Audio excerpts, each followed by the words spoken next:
This podcast is presented by the Centers for Disease Control and Prevention, CDC, safer, healthier people.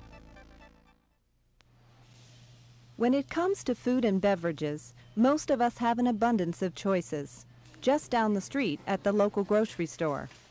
But sometimes things go wrong due to snowstorms, power outages, and other natural and man-made disasters.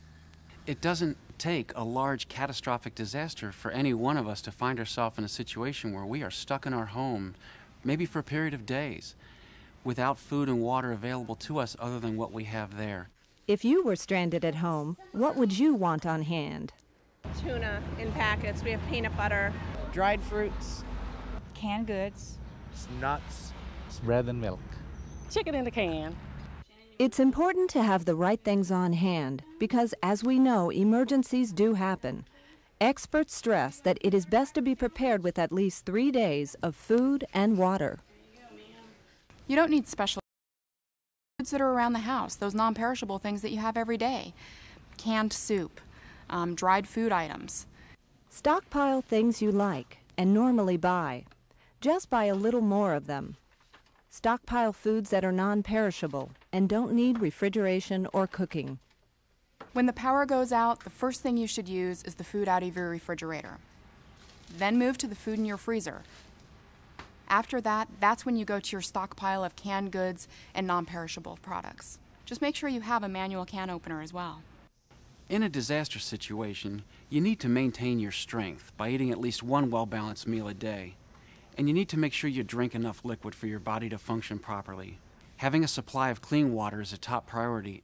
You need to have enough water for hydration, food preparation, and daily hygiene. Store at least 1 gallon of water per person per day. You can buy packaged bottled water or store safe tap water in sanitized plastic containers. Place the water in a cool, dark place and change every 6 months. If you run out of your stored water supply during an emergency, you can treat tap water to make it safer. Contaminated water can cause diseases such as dysentery, typhoid, and hepatitis. To treat tap water, 2 generally accepted methods are to boil water for at least 1 full minute or by adding 16 drops of regular unscented household bleach to 1 gallon of water.